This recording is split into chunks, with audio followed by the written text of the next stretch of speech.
બનાસકાંઠામાં પ્રાથમિક શિક્ષક શરાફી મંડળીનો વિવાદ વધુ ઉગ્ર બનતો જઈ રહ્યો છે। 700 જેટલા શિક્ષકોએ રેલી યોજી જિલ્લા રજિસ્ટ્રાર કચેરી સામે ધરણા કર્યા। વર્ષોથી આ મંડળીમાં ગેરરીતિ ચાલતી હોવાનો આરોપ લાગ્યો।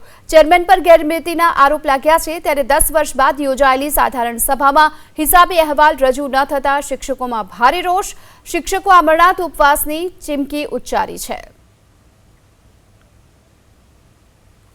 જ્યારે સાહેબ આ સભા ભરાય છે ત્યારે માત્ર ને માત્ર 10 મિનિટની અંદર આ સભા બરખાસ્ત કરી નાખવામાં આવે છે અને શિક્ષકોમાં જે ઉત્સાહ હતો, શિક્ષકોને એવું હતું કે અમારા યોગ્ય હિસાબો મળશે, અમારા યોગ્ય પ્રશ્નોના જવાબ મળશે, એ પ્રશ્નો મળતા નથી, એના જવાબો મળતા નથી અને શિક્ષકોને આવી રીતે હતાશ કરી અને સભા છોડીને જતા રહે છે।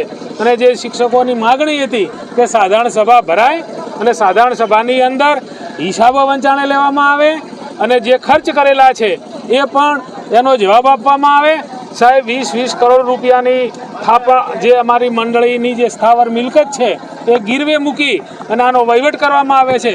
50-50 લાખ નફો કરતી મંડળીની જ્યારે આ દશા આવે ત્યારે એક શિક્ષકના આંતરનાદ માટે કરી અને અમારે અહીં રોડ ઉપર ઉતરવું પડ્યું છે સાહેબ। 46 લાખ રૂપિયામાં મારું મકાન મોર્ગેજ કર્યું છે। 75 લાખ રૂપિયા બોનસની જોગવાઈ શું કામ કરી? અમારે બોનસ નથી જોતો, અમારી મિલકત અમારે બચાવી છે માટે અમે આ લડત ઉપાડી છે। આવનારા સમયમાં આ પરિણામ નહીં મળે તો આ રજિસ્ટ્રાર ઓફિસની કચેરી આગળ આ જિલ્લાના સભાસદો આ મરણદર ઉપવાસ ઉપર ઉપરવાની અમારી પૂરી તૈયારી છે અને ન્યાય નહીં મળે ત્યાં સુધી અમે જંપવાના નથી।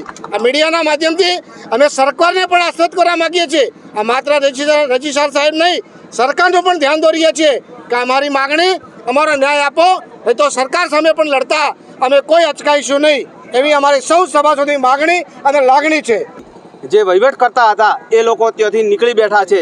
એના માટે 1 નહીં, 100 નહીં, 200 નહીં પણ હજારો સભાસદો અહીંયા હાજરી છે અને એ ધરણા કાર્યક્રમમાં ઉપસ્થિત છે। અમારી માગણી એ જ છે કે અમારે મંડળી બચાવવાની છે, અમારી મંડળી ગીરવે મૂકેલી છે અને આ હિત છે એ સભાસદોનું હિત સચવાય અને અધિકારીની હાજરીમાં જે સાધારણ સભા થાય અને અમારા પ્રશ્નોનો ઉકેલ આવે એ જ અમારી માગણી છે।